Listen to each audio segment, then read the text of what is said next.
أعوذ بالله من الشيطان الرجيم. بسم الله الرحمن الرحيم. ويقولون طاعة فإذا برزوا من عندك بيت طائفة منهم فإذا برزوا من عندك بيت طائفة منهم غير الذي تقول والله يكتب ما يبيتون فأعرض عنهم وتوكل على الله وكفى بالله وكيلا.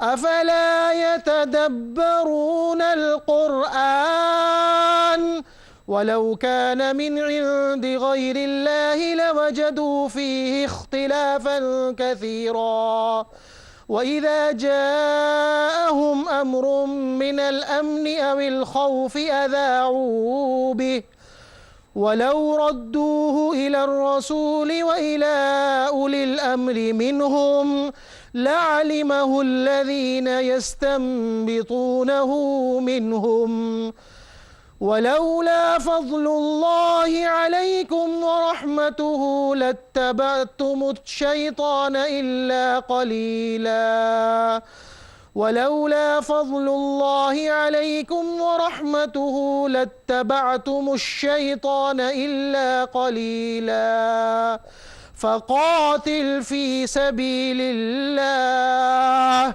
لا تكلف إلا نفسك وحرض المؤمنين عسى الله أن يكف بأس الذين كفروا والله أشد بأسا وأشد تنكيلا. صدق الله العظيم.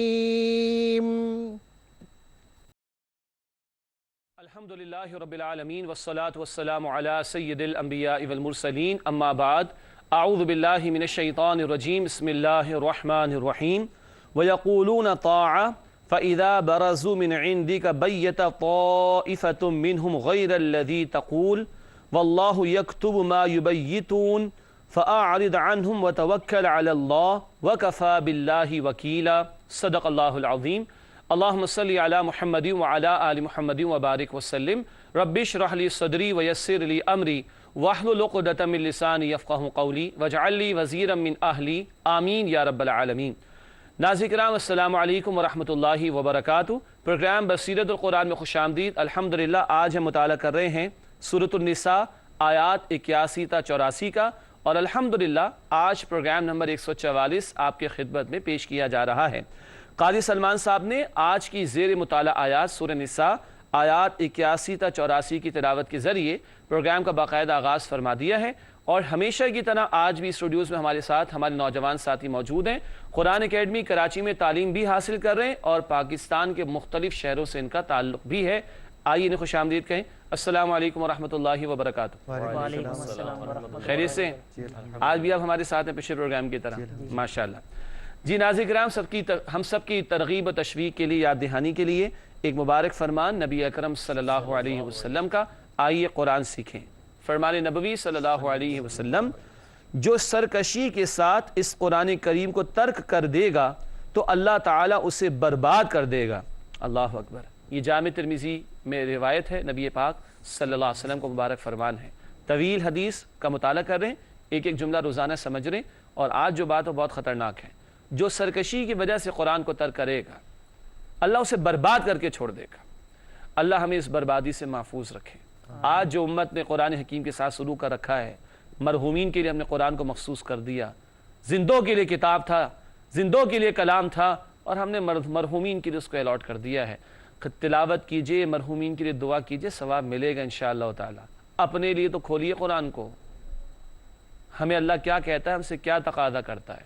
آج گھروں میں قرآن پر مٹی نہیں پڑی ہوئی، مسجد کے اندر رکھے ہوئے قرآن کے نسخوں پر مٹی نہیں پڑی ہوئی، اور پھر بربادیاں آتی ہیں اور ہم روتے ہیں کہ بربادیاں کیوں آ رہی ہیں.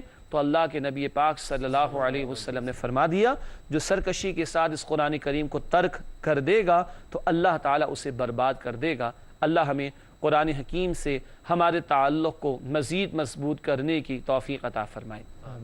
بات کو آگے بڑھاتے ہیں اور آج کی زیر مطالعہ آیات کا ترجمہ کر لیتے ہیں۔ سورۃ النساء آیات 81 تا 84 کا ترجمہ پیش خدمت ہے۔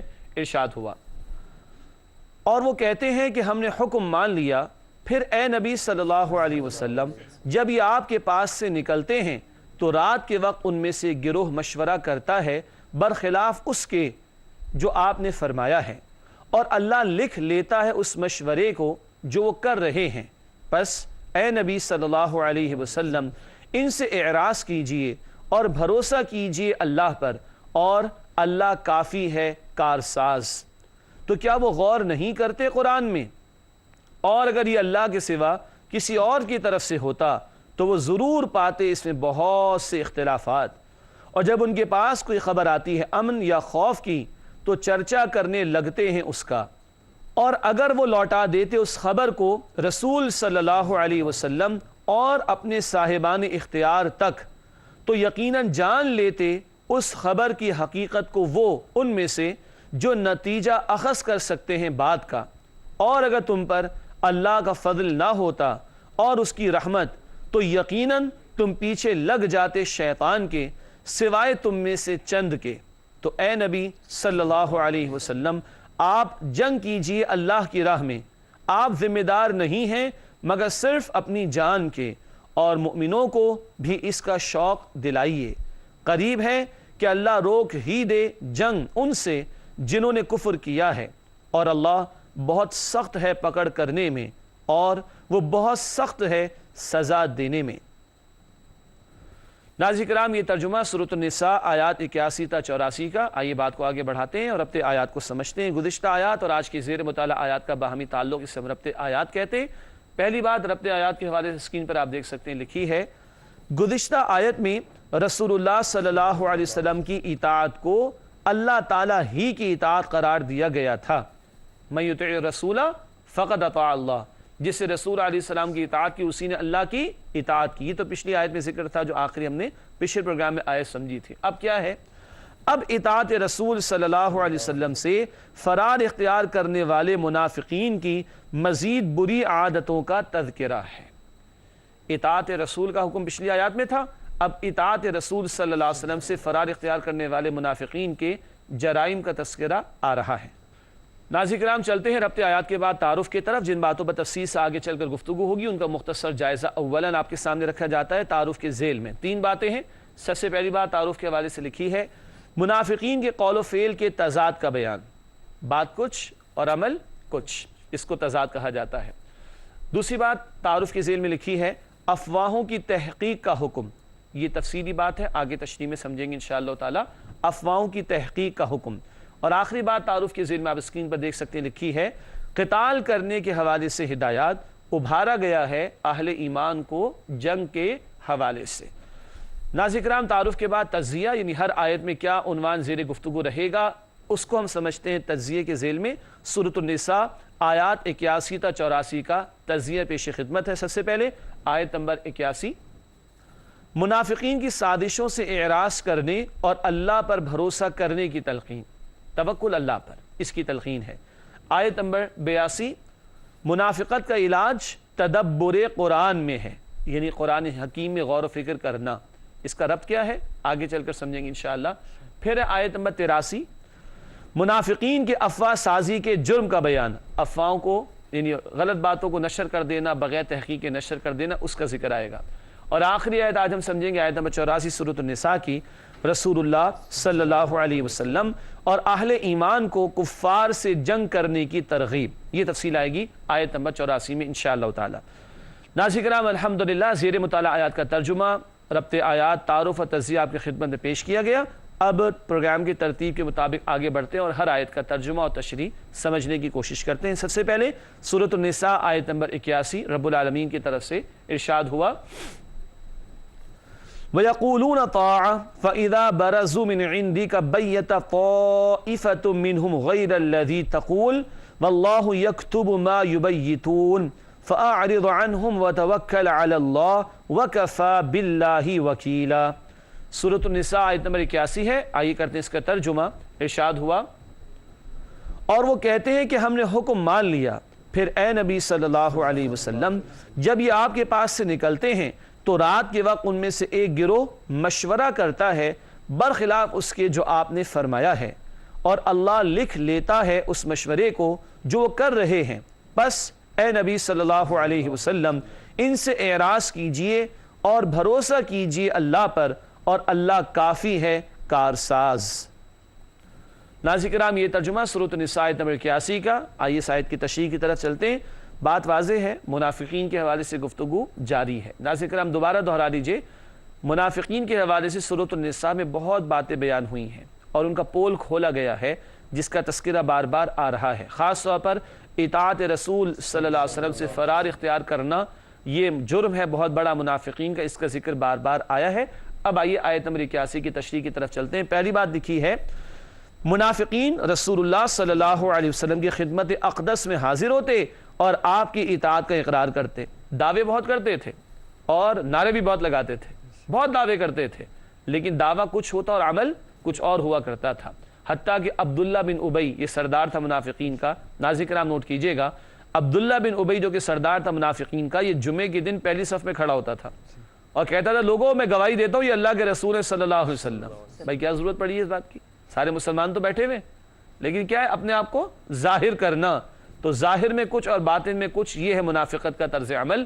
اس حوالے سے لکھا ہے کہ جب آپ صلی اللہ علیہ وسلم کی خدمت اقدس میں حاضر ہوتے تو آپ کی اطاعت کا اقرار کرتے۔ تاہم اگلی بات آپ نوٹ کریں، لکھا ہے اسکرین پر، مگر بعد میں آپ کی نافرمانی اور سرکشی کے لیے آپس میں مشورہ کرتے۔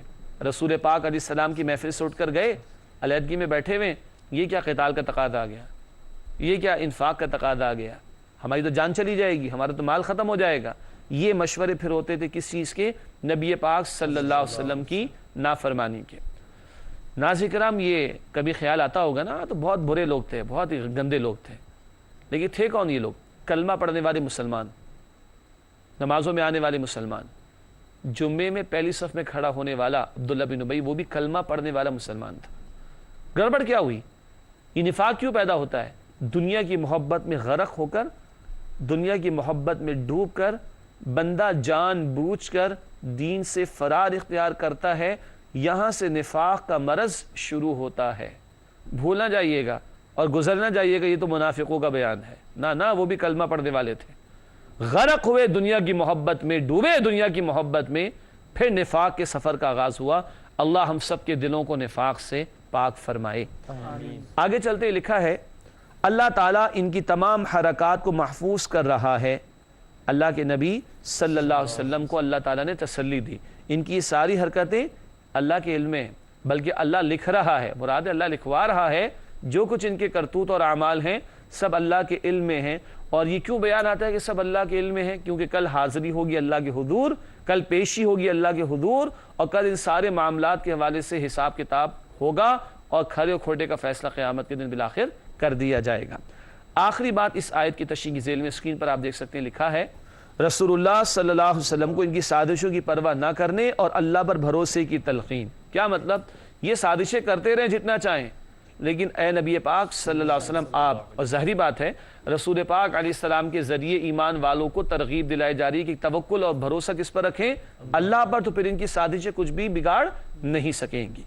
ناظرین کرام اس کے بعد سورۃ النساء آیت نمبر 82 ہے، آئیے اس کا مطالعہ شروع کریں۔ رب العالمین کی طرف سے ارشاد ہوا، افلا يتدبرون القرآن ولو كان من عند غیر اللہ لوجدوا فیہ اختلافا کثیرا۔ سورۃ النساء آیت نمبر 82 ہے، آئیے کرتے اس کا ترجمہ۔ ارشاد ہوا، تو کیا وہ غور نہیں کرتے قرآن میں؟ اور اگر یہ اللہ کے سوا کسی اور کی طرف سے ہوتا تو وہ ضرور پاتے اس میں بہت سے اختلافات۔ منافقین کے حوالے سے مزید بات آئی ہے، قرآن حکیم پر غور و فکر کی دعوت دی گئی ہے۔ آئیے اس بات کو سمجھتے ہیں تشریح میں چل کر۔ تشریح میں لکھا ہے، پہلی بات آپ دیکھ سکتے ہیں اسکرین پر، نفاق حقیقی ایمان کی ضد ہے۔ حقیقی ایمان دل میں ہوتا ہے، ایک ہوتا ہے زبان پر ایمان، اقرار باللسان، ایک ہوتا ہے دل میں ایمان، تصدیق بالقلب، زبان سے اقرار، دل سے تصدیق۔ منافقین کے پاس کون سا تھا؟ زبان والا تھا، کون سا نہیں تھا؟ دل والا نہیں تھا۔ تو نفاق میں مبتلا ہے نا، تو نفاق ضد ہے حقیقی ایمان کی، زبان پر دعویٰ ہے، دل میں ایمان نہیں، یہ نفاق ہے نا۔ تو تو نفاق ضد ہے، اپوزٹ ہے حقیقی ایمان کی. یہ بات سمجھ آ رہی؟ ناظرین رب کو سمجھیے گا، بہت اہم ہے. نفاق کا بیان آیا پچھلی آیت میں اور اب قرآن میں غور و فکر کی دعوت دی جا رہی. تو یہ ربط ہے کیا، اس کو سمجھنے کی کوشش کر رہے ہیں. نفاق ضد ہے حقیقی ایمان کی. بات کلیئر ہو گئی؟ آگے دیکھیں اسکرین پر لکھا ہے ایمان کے حصول کا ذریعہ قرآن کریم ہے. یہ حقیقی ایمان کہاں سے ملے گا، کہاں بڑھے گا، کس طرح بڑھے گا؟ قرآن حکیم سے بڑھے گا. تو یہ منافق جو نفاق میں مبتلا ہے ان کے پاس حقیقی ایمان نہیں ہے. حقیقی ایمان کہاں سے ملے گا؟ قرآن سے ملے گا. تو قرآن میں غور و فکر کرنے کی دعوت دی جا رہی ہے. قرآن میں تدبر یعنی غور و فکر کرنے کی دعوت دی جا رہی ہے. اور آگے حوالہ ہے سورۃ الانفال آیت نمبر 2. نوٹ کیجئے گا، سورۃ الانفال آیت نمبر 2. رب العالمین نے ارشاد فرمایا اذا تلیت علیہم آیاتہ زادتہم ایمانا. جب جب ایمان والوں کے سامنے اللہ کی آیات کی تلاوت ہوتی ان کے ایمان میں اضافہ ہوتا ہے، مگر وہ تلاوت تدبر کے ساتھ ہو، وہ غور و فکر کے ساتھ ہو، وہ تأثر لیتے ہوئے ہو، وہ ہدایت کی طلب و تڑپ کے ساتھ کی جائے. تو یہ آیات قرآنی کی تلاوت اہل ایمان کے ایمان میں اضافے کا باعث بنے گی انشاءاللہ. رب سمجھ میں آ گیا؟ ناظرین کرام دوبارہ نوٹ کر لیجئے، بلکہ سہبارہ نوٹ کر لیجئے. منافقین کا بیان تھا پچھلی آیت میں، اب کہا جا رہا ہے قرآن میں غور و فکر نہیں کرتے. رب کیا ہے؟ یہ نفاق ضد ہے حقیقی ایمان کی. ایمان دل میں نہیں تو نفاق کی طرف چلا گیا بندہ. وہ ایمان کہاں سے ملے گا؟ وہ قرآن حکیم سے ملے گا. اس قرآن کو جتنا غور و فکر کے ساتھ سمجھ کر پڑھیں گے، تلاوت کریں گے، باقاعدگی کے ساتھ ایمان میں اضافہ ہوگا اور نفاق سے بچت ہوتی چلی جائے گی انشاءاللہ تعالی. اگلی بات تشریح میں لکھی گئی ہے قرآن سے رہنمائی حاصل کرنے کے لیے غور و تدبر کی دعوت دی جا رہی ہے. قرآن سے رہنمائی حاصل کرنے کے لیے غور و تدبر کی دعوت دی جا رہی ہے. صرف قرآن کو پڑھنا نہیں ہے بلکہ سمجھ کر پڑھنا ہے. اور صرف سمجھ کر پڑھنا نہیں ہے بلکہ غور و فکر بھی کرنا ہے اور اس سے اللہ کے احکامات کو سمجھنے کا اہتمام کرنا ہے تاکہ ان احکامات پر عمل درآمد ہو سکے. آخری بات اس آیت کی تشریح میں لکھی گئی ہے جو اسکرین پر آپ دیکھ سکتے ہیں. قرآن کی حقانیت کی دلیل کے طور پر فرمایا گیا کہ اگر یہ کسی اور کا کلام ہوتا تو اس میں بڑا اختلاف ہوتا. اختلاف ہے نہیں قرآن میں. ہماری عقل میں کجی ہو خدا نہ خواستہ، ہمارے علم میں کمی ہو تو بات الگ ہے، ورنہ اللہ وحدہ لا شریک ہے. اللہ کے کلام میں بھی وحدت ہے. دوبارہ نوٹ کیجئے، اللہ وحدہ لا شریک ہے، اللہ کے کلام میں بھی وحدت ہے. حتیٰ کہ اس میں کوئی شک نہیں، یہ کلام اس دعوے سے شروع ہوا ذالک الکتاب لا ریب فیہ. اس قرآن میں یہ وہ کتاب ہے جس میں کوئی شک نہیں. وہاں البقرہ کے شروع میں فرمایا کوئی شک نہیں، یا فرمایا کہ کوئی اختلاف نہیں. کیوں؟ اللہ کے کلام اللہ کا کلام ہے اور اللہ کا علم علم کامل ہے، اس کے کلام میں کوئی اختلاف نہیں ملے گا. یہ تو بندے ہوتے ہیں، آج کسی کے اندر کوئی علم کی گہرائی ہے، کل کسی اور گہرائی پر وہ ہوگا. آج 20 برس میں کسی نے کچھ سوچا، کل 40 برس میں کچھ اور اس کو سمجھ آئے گا. یہ بندوں اور مخلوق کا معاملہ ہے. اللہ کا علم علم کامل ہے، اس کے کلام میں کوئی اختلاف نہیں ملے گا. ناظرین کرام الحمدللہ 2 آیات کا بیان کسی درجے میں مکمل ہوا. اگلی 2 آیات کا مطالعہ ضرور کریں گے. تاہم ایک وقفہ آپ کے ہمارے درمیان حائل ہے، آپ سے ملاقات ہوتی ہے اس وقفے کے بعد. السلام علیکم ورحمۃ اللہ وبرکاتہ. ناظرین کرام پروگرام بصیرت القرآن میں خوش آمدید. الحمدللہ آج ہم مطالعہ کر رہے ہیں سورۃ النساء آیات 81 تا 84 کا. وقفے سے پہلے 2 آیات کا بیان مکمل ہوا. آگے بڑھتے ہیں، سورۃ النساء آیت نمبر 83 کا مطالعہ شروع کرتے ہیں. رب العالمین کی طرف سے ارشاد ہوا وَإِذَا جَاءَهُمْ أَمْرٌ مِّنَ الْأَمْنِ أَوِ الْخَوْفِ أَذَاعُوا بِهِ وَلَوْ رَدُّوهُ إِلَى الرَّسُولِ وَإِلَى أُولِي الْأَمْرِ مِنْهُمْ لَعَلِمَهُ الَّذِينَ يَسْتَنبِطُونَهُ مِنْهُمْ وَلَوْلَا فَضْلُ اللَّهِ عَلَيْكُمْ وَرَحْمَتُهُ لَاتَّبَعْتُمُ الشَّيْطَانَ إِلَّا قَلِيلًا. سورۃ النساء آیت نمبر 83 ہے. آئیے کرتے اس کا ترجمہ. ارشاد ہوا اور جب ان کے پاس کوئی خبر آتی امن یا خوف کی تو چرچا کرنے لگتے ہیں اس کا، اور اگر وہ لوٹا دیتے اس خبر کو رسول صلی اللہ علیہ وسلم اور اپنے صاحبان اختیار تک تو یقیناً جان لیتے اس خبر کی حقیقت کو وہ ان میں سے جو نتیجہ اخذ کر سکتے ہیں بات کا. اور اگر تم پر اللہ کا فضل نہ ہوتا اور اس کی رحمت تو یقیناً تم پیچھے لگ جاتے شیطان کے سوائے تم میں سے چند کے. ناظرین کرام یہ ترجمہ سورۃ النساء آیت نمبر 83 کا. بات کو آگے بڑھاتے ہیں اور اس آیت کی تشریح کی طرف چلتے ہیں. مسلمانوں کے معاشرتی حالات کے حوالے سے اہم ہدایات ہیں، خاص طور پر افواہوں کی روک تھام کے حوالے سے جو اس آیت میں عطا کی گئیں۔ آئیے تشریح کی طرف چلتے ہیں۔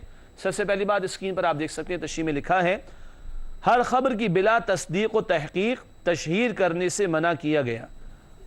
ہر خبر برابر بھی نہیں ہوتی، کچھ خبریں اہم ہوا کرتی ہیں اور ان کا امپیکٹ اور نتیجہ بھی زیادہ ہوا کرتا ہے۔ ایسی اہم اور نتیجہ خیز خبروں کے حوالے سے خاص طور پر کہا جا رہا ہے کہ بغیر تصدیق، بغیر تحقیق ان کی تشہیر نہیں کرنی چاہیے۔ اور خاص طور پر جب جنگی حالات ہوں، مسلمانوں کے بہت بڑے دشمن مشرکین تھے نا، ان کے ساتھ بھی معاملات چل رہے ہیں، تو ایسے ہنگامی حالات میں تو اہم خبروں کو بغیر تحقیق کے آگے بڑھانا ظاہری بات ہے بہت نقصان دہ بات ہو سکتی ہے۔ یہ پابندیاں ہیں جو اس مقام پر لگائی جا رہی ہیں۔ اس حوالے سے آگے لکھا ہے اس معاملے میں یہود اور منافقین کے ساتھ کچھ کمزور ایمان والے بھی شامل ہو گئے تھے کہ سنی سنائی بات آگے بڑھائی جا رہی ہے، سنی سنائی بات آگے بڑھائی جا رہی ہے اور اندازہ نہیں کہ کس خبر کا کیا نتیجہ نکل سکتا ہے، چنانچہ روکا گیا ہے کہ بغیر تصدیق، بغیر تحقیق اہم خبروں کو آگے بیان نہ کیا جائے۔ اگلی بات لکھی گئی ہے خبر کو رسول اللہ صلی اللہ علیہ وسلم یا ان کی غیر موجودگی میں صاحب اختیار کے سامنے پیش کرنے کی تلقین کی گئی ہے۔ اسی کے اس وقت مسلمانوں کی جماعت کے امیر بھی کون ہیں؟ نبی اکرم صلی اللہ علیہ وسلم، آپ ہی رسول اللہ علیہ السلام۔ اگر آپ صلی اللہ علیہ وسلم موجود ہوں تو خبر آپ تک پہنچائی جائے، اہم خبر، اور اگر آپ علیہ السلام موجود نہ ہوں تو جو ذمہ دار ہیں مسلمانوں کے، جو صاحب اختیار ہیں، ان تک اس بات کو پہنچایا جائے، صحیح پلیٹ فارم پر خبر کو پہنچا کر تصدیق کرائی جائے، پھر اس کو آگے نشر کرنا چاہیے۔ لیکن نوٹ کیجئے گا، میں بار بار کہہ رہا ہوں اہم خبر کی بات ہو رہی ہے، ٹھیک ہے؟ اس کی ایک دو مثالیں آگے دیں گے۔ آگے لکھا ہے افواہوں کی تحقیق کیے بغیر انہیں آگے بیان کر دینا شیطان کی پیروی قرار دیا گیا، جس سے کئی فتنے رونما ہو سکتے ہیں۔ کیا مطلب؟ شیطان تو چاہے گا نا ایمان والوں کے درمیان کیوس یعنی انتشار پیدا ہو، تو ایسی خبریں جو سچی نہ ہوں اگر ان کو نشر کر دیا جائے تو کہیں بزدلی پیدا ہو سکتی ہے، کہیں خوف پیدا ہو سکتا ہے، کئی غلط ڈیسیجنز اور فیصلے کیے جا سکتے ہیں، تو شیطان تو یہ چاہے گا نا۔ تو بتایا جا رہا ہے کہ افواہوں کی تحقیق کیے بغیر ایسی خبروں کو آگے نشر کر دینا، بڑھا دینا، یہ شیطان کی پیروی کرنے کے مترادف ہے، اور اس کا نتیجہ کیا نکلے گا؟ فتنے رونما ہوں گے یا مسلمانوں کی اجتماعیت کو نقصان پہنچے گا۔ اب یہ تو ہوا دور نبوی صلی اللہ علیہ وسلم کے حوالے سے۔ اب کیا ہے؟ اگلا جملہ تشریح میں لکھا ہے یہ حکم عام ہے اور ہر موقع پر افواہوں کے بارے میں یہی ہدایت ہے۔ دو باتیں سمجھ لیں، ایک ہے کوئی اہم خبر۔ اب میں نے کہا اہم خبر، اس سے کیا مراد؟ بھئی کہیں سے فون آپ کو آیا، وہ جی ٹرین پہنچ گئی ہے، تو آپ نے کہا جی پہنچ گئی، تو اس سے آگے کسی کو بتا دیا ہاں جی پہنچ گئی ہے۔ اور کہیں سے فون آیا فلاں کا انتقال ہو گیا ہے، اور بغیر تحقیق کے بتا دے گا جی ہو گیا ہے۔ کیا یہ دونوں خبریں برابر ہیں؟ زمین آسمان کا فرق ہے نا۔ اس لیے ہم نے کہا کہ اہم خبر کی تو تحقیق اچھی طرح کی جائے، جو اتنی اہم نہ ہو، جس کا امپیکٹ یا نتیجہ کوئی بہت بڑا نہ ہو، چلے ٹھیک ہے فارورڈ ہو سکتی ہے، لیکن اہم خبروں کو تحقیق کے بغیر آگے نہیں بڑھانا چاہیے۔ ایک دوسری بات، افواہوں کو ریومرز کہا جاتا ہے انگلش میں، ریومرز اڑا دی گئی، یہ اسٹاک مارکیٹ میں بھی ہو جاتا ہے۔ تو جہاں اہم معاملات ہیں ان میں افواہوں کی روک تھام کی امپورٹنس اور بڑھ جاتی ہے۔ کیوں؟ ایسی خبروں کے نتیجے میں کبھی کچھ لوگوں، کبھی کچھ گروہوں اور کبھی پورے معاشرے کو نقصان پہنچنے کا اندیشہ ہو سکتا ہے، اس لیے افواہوں کی روک تھام کا حکم دیا گیا، اور کوئی خبر آئے تو صحیح پلیٹ فارم پر پہنچا کر اس کو ویریفائی کرنے، اس کی تحقیق کرنے کا حکم دیا گیا ہے۔ اس کے بعد اگلی بات لکھی ہے اس آیت کی تشریح میں، جو کہ نبی پاک صلی اللہ علیہ وسلم کا مبارک فرمان ہے صحیح مسلم میں۔ آئیے اس مبارک فرمان کو سمجھیں۔ لکھا ہے کسی آدمی کے جھوٹے ہونے کے لیے یہی دلیل کافی ہے کہ وہ ہر سنی سنائی بات کو آگے بیان کرتے ہیں۔ یہ صحیح مسلم کی روایت ہے۔ آدمی کے جھوٹا ہونے کے لیے اتنی بات کافی ہے کہ وہ ہر سنی سنائی بات کو بغیر تحقیق آگے بیان کر دے۔ یہ ہے جو اتنا زور ہمارے دین میں دیا گیا اہم خبروں کی تصدیق کرنے کے حوالے سے، اور بغیر تحقیق بات آگے بڑھائی جائے اس کی روک تھام کے حوالے سے۔ ناظرین کرام، آج کی زیر مطالعہ آیات کے اعتبار سے آخری آیت ہے سورہ نساء آیت نمبر 84۔ آئیے اس کا مطالعہ شروع کریں۔ رب العالمین کی طرف سے ارشاد ہوا فَقَاتِلْ فِي سَبِيلِ اللَّهِ لا تكلف الا نفسك وحرض المؤمنين عسى الله ان يكف باس الذين كفروا والله اشد باسا واشد تنكيلا۔ سورۃ النساء آیت نمبر 84 ہے۔ ناظرین کرام، آئیے کرتے ہیں اس کا ترجمہ۔ ارشاد ہوا تو اے نبی صلی اللہ علیہ وسلم، آپ جنگ کیجئے اللہ کی راہ میں، آپ ذمہ دار نہیں ہیں مگر صرف اپنی جان کے، اور مؤمنوں کو بھی اس کا شوق دلائیے۔ قریب ہے کہ اللہ روک ہی دے جنگ ان سے جنہوں نے کفر کیا ہے، اور اللہ بہت سخت ہے پکڑ کرنے میں، اور وہ بہت سخت ہے سزا دینے میں۔ ناظرین کرام، یہ ہوا ترجمہ سورۃ النساء آیت نمبر 84 کا۔ آئیے اس آیت کی تشریح کی طرف چلتے ہیں، 3 باتیں سمجھیں گے اس آیت کی تشریح کے ذیل میں انشاءاللہ۔ سب سے پہلی بات اسکرین پر آپ دیکھ سکتے ہیں، لکھا ہے رسول اللہ صلی اللہ علیہ وسلم اور اہل ایمان کو قتال فی سبیل اللہ کی ترغیب۔ رسول اللہ صلی اللہ علیہ وسلم اور اہل ایمان کو قتال فی سبیل اللہ کی ترغیب۔ کیوں؟ جنگی حالات چل رہے ہیں بھی، مشرکین بہت بڑا جو ایک گروہ ہے مشرکین کا، وہ مسلمانوں کے درپے ہے، ان سے بھی نمٹنا ہے۔ پھر مدینہ طیبہ میں یہودی موجود ہیں، ان سے بھی نمٹنے کے معاملات چل رہے ہیں۔ اس اعتبار سے قتال کی حوالے سے بھی ترغیب بار بار دلائی گئی ہے۔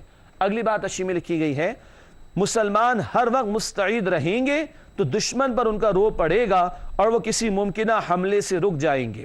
تیار رہیں گے مسلمان تو دشمن پر روب بھی پڑے گا، اور ممکن ہے کہ اس روب کی وجہ سے وہ کسی اقدام سے باز آ جائیں، اور اگر مسلمان ڈھیلے ڈھالے ہوں جیسے کہ آ جائیں تو جو چاہے گا حملہ کرے گا۔ ڈھیلے ڈھالے بیٹھے رہیں گے پھر یہ ہوتا ہے، اور مستعد اور چوکنا رہیں گے، اور پچھلی آیات میں بات آ چکی، تیاری بھی دفاع کی پوری رکھیں گے تو دوسروں کو مرعوب بھی کر سکیں گے۔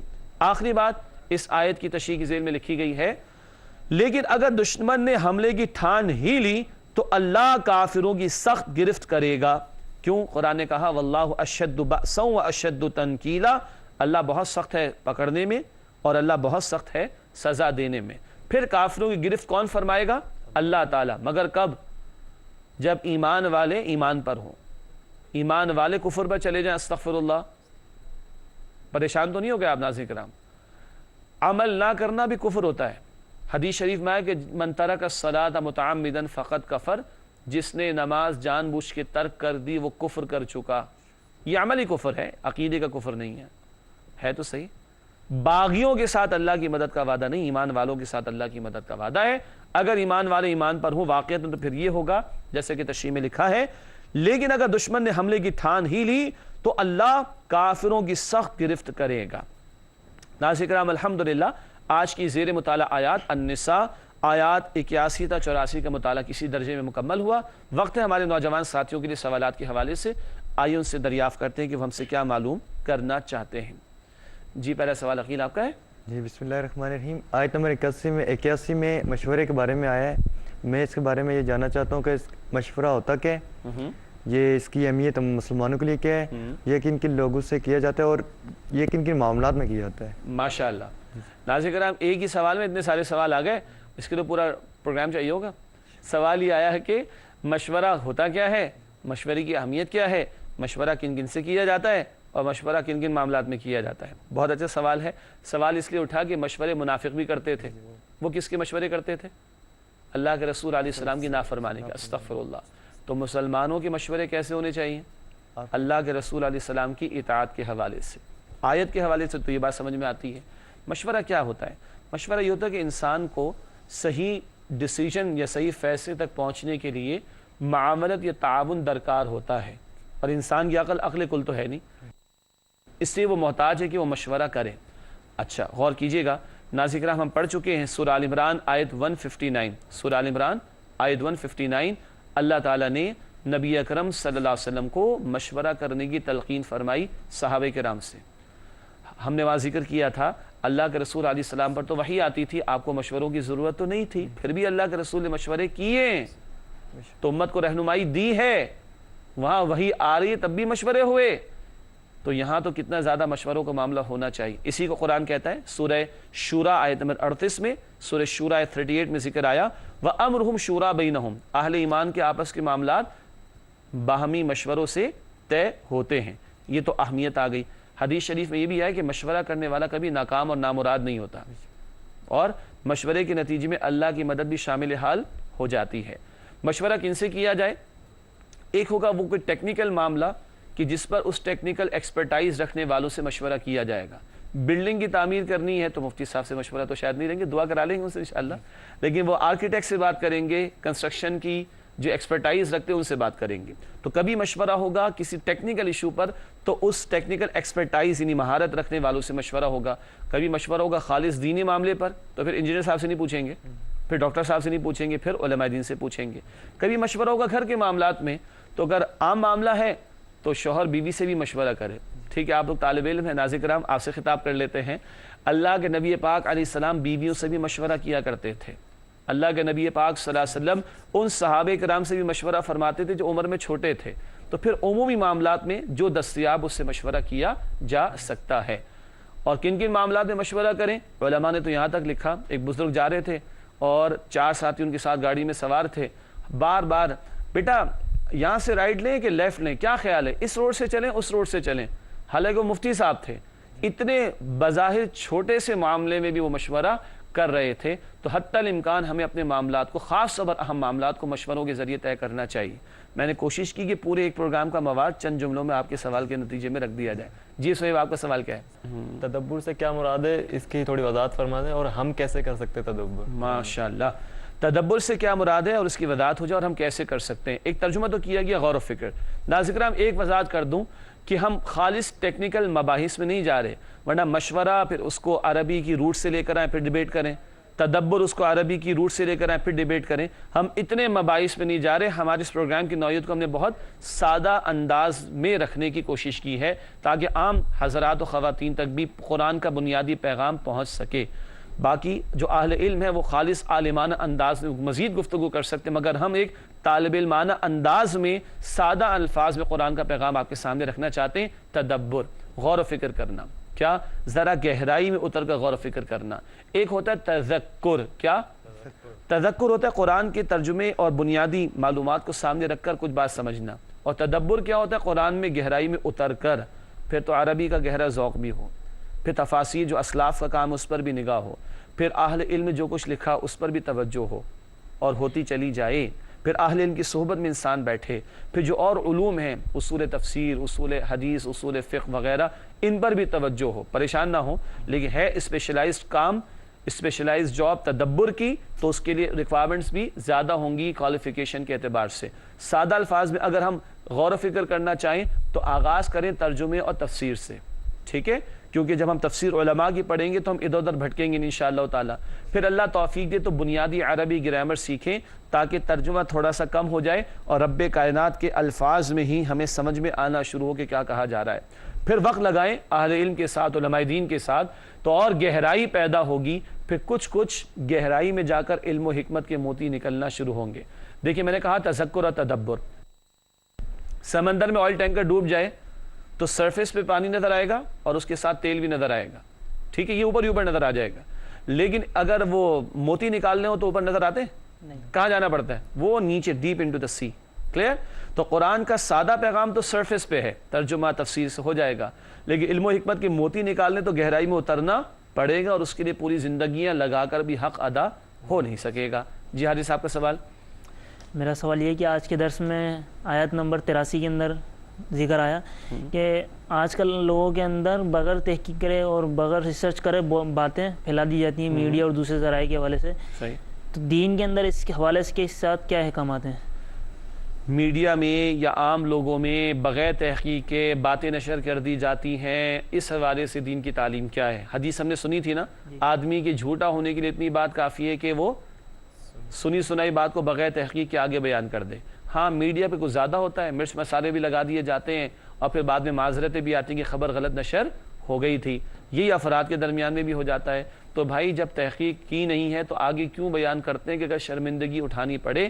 لیکن روکا ہے دین نے اس سے، اور جو آج ہم نے بات سمجھی اہم خبروں کو متعلقہ لوگوں تک پہنچائیں، وہ اس کو سمجھ بوجھ رکھنے والے، اس کی سمجھ بوجھ رکھنے والے اس کا صحیح استنباط کر لیں گے، لفظ قرآن میں آیا تھا، اس کا صحیح مفہوم سمجھ لیں گے اور جو ڈیسیجن لینا ہوگا وہ لے لیں گے۔ ہر آدمی کو ہر خبر پھیلانے کی ضرورت بھی نہیں ہے۔ اللہ ہمیں افواہوں کی روک تھام کی جو ہدایت کی گئی ہے اس کی پاسداری کرنے کی توفیق عطا فرمائے۔ ناظرین کرام پروگرام کے آخری لمحات ہیں اور آخری سیگمنٹس جو مختصر ہوتے ہیں آپ کی خدمت میں پیش کرتے ہیں۔ آخر میں سب سے پہلے قرآنی معلومات کا سیگمنٹ ہے، روزانہ ایک نقطہ آپ کی خدمت میں پیش کیا جاتا ہے۔ آج بھی ایک اہم نقطہ معروف بات ہے لیکن اس کا حوالہ آپ کے سامنے رکھیں گے، لکھا ہے اسکرین پر آپ دیکھ سکتے ہیں۔ سورۃ النمل میں بسم اللہ الرحمن الرحیم کے الفاظ مکمل طور پر آئے، یہ واحد سورت ہے جس کے درمیان میں بسم اللہ الرحمن الرحیم کے الفاظ مکمل آئے ہیں۔ سورۃ النمل آیت نمبر 30 میں آئے ہیں۔ ناظرین کرام، قرآنی معلومات کے بعد حاصل مطالعہ کا سیگمنٹ، 3 باتیں سمجھیں گے جو آج ہم نے بات تفصیل سے سمجھی، اس کا آخر میں مختصر جائزہ راؤنڈ اپ کے طور پر لکھا ہے۔ منافقین کی اطاعت رسول صلی اللہ علیہ وسلم سے گریز کی روش کا تذکرہ، بار بار آ چکا کہ اطاعت رسول علیہ السلام ان پر بڑی بھاری تھی۔ دوسری بات حاصل مطالعہ کے طور پر قرآن پر غور و فکر کی دعوت کہ اس قرآن سے ایمان ملتا اور بڑھتا ہے تو بندہ نفاق سے بچ سکے گا۔ کیوں؟ نفاق حقیقی ایمان کی ضد ہے اور اس سے بچاؤ کے لیے ایمان ہونا چاہیے، اور ایمان کے بڑھنے کے لیے قرآن حکیم سے تعلق ہونا چاہیے۔ آخری بات لکھی ہے حاصل مطالعہ میں بغیر تحقیق خبر کو آگے بڑھانے کی ممانعت، جس پر خاصی تفصیل بیان بھی ہو چکی ہے۔ ناظرین کرام، اس کے بعد جائزے کا سیگمنٹ ہے۔ 3 سوالات آج بھی ہیں، جائزہ لینے کے لیے اپنے اندر جھانک کر ہم جواب تلاش کرنے کی کوشش کرتے ہیں۔ پہلا سوال، کیا ہم قرآن کریم پر غور و فکر کرتے ہیں؟ کھولتے ہیں، تلاوت کرتے ہیں روزانہ عربی میں، تو غور و فکر کہاں سے ہوگا؟ اور یہ نہ ہو تو ایمان نہیں ہوگا، اور ایمان نہ ہو تو پھر کیا ہوگا؟ اللہ ہمارے حال پر رحم فرمائے۔ دوسرا سوال، کیا ہم اہم خبروں کو بلا تحقیق عام تو نہیں کرتے؟ ایس ایم ایس کے بنڈل پیکیجز ہیں، فوراً آگے فارورڈ کر دیا، واٹ ایپس پہ فوراً آگے فارورڈ کر دیا، وائبر پہ فوراً آگے فارورڈ کر دیا، وی چیٹ پر فوراً آگے بڑھا دیا، اور 24 گھنٹے سوشل میڈیا پر بیٹھنے والے بھی حرکتیں کر رہے ہوتے ہیں، اور ایک کیوس اور انتشار معاشرے میں پیدا ہوتا ہے اور نتیجے بھگتتے ہیں۔ ایک بڑے شہر میں خبر اڑا دی کسی کے قتل کی، قتل تو ہوا نہیں لیکن ٹریفک جیم ہوا، لوٹ مار ہو گئی، اور جناب ایکسیڈنٹس ہو گئے اور بیڑا غرق ہو گیا۔ استغفر اللہ۔ کیا ہم اہم خبروں کو بلا تحقیق عام تو نہیں کرتے؟ آخری سوال جائزے کے طور پر، کیا ہم اللہ تعالیٰ پر بھروسہ کرتے ہیں؟ سادہ سا سوال ہے۔ ہمارا بھروسہ مال پر ہے، سیٹ پر ہے، یا اللہ کی ذات پر ہے؟ غور کیجئے گا۔ آخری 2 باتیں، گزشتہ سوال کا جواب۔ سوال ہم نے رکھا تھا پچھلے پروگرام میں، دعائیہ کلمات، اے ہمارے رب ہم ایمان لائے بس ہمیں بخش دے اور ہم پر رحم فرما۔ یہ بات اس آیت میں بیان کی گئی، سورۃ المؤمنون کا حوالہ دیا گیا تھا۔ سورۃ المؤمنون آیت نمبر 109 درست جواب ہے، ربنا آمنا فاغفر لنا وارحمنا، اے ہمارے رب ہم ایمان لائے بس ہمیں بخش دیجئے اور ہم پر رحم فرما دیجئے۔ ناظرین کرام، آج کا سوال نوٹ کیجئے گا۔ آج کا سوال ہے، اے ہمارے رب جہنم کے عذاب کو ہم سے دور فرما دے، اے ہمارے رب جہنم کے عذاب کو ہم سے دور فرما دے۔ یہ بات کس آیت میں بیان کی گئی ہے؟ تلاش کیجئے گا سورۃ الفرقان میں، سورۃ الفرقان میں اس کا جواب ملے گا۔ اگلے پروگرام میں آپ کی خدمت میں پیش کریں گے انشاءاللہ تعالی۔ ناظرین کرام، اسی کے ساتھ آج کے اس پروگرام کا وقت مکمل ہوتا ہے۔ آپ تمام ساتھیوں کا بہت شکریہ۔ اللہ آپ کے اخلاص میں، علم میں اور عمل میں اضافہ عطا فرمائے۔ ناظرین کرام، ہم سب کو، قاری صاحب کو، اور کیمروں کے پیچھے جو ٹیم ہے ان سب کو بھی، اور پوری کیو ٹی وی کی ٹیم کو اور انتظامیہ کو اپنی دعا میں یاد رکھیے گا۔ وآخر دعوانا ان الحمدللہ رب العالمین، والسلام علیکم ورحمۃ اللہ وبرکاتہ۔ اللہ کا کلام پڑھا یا رسول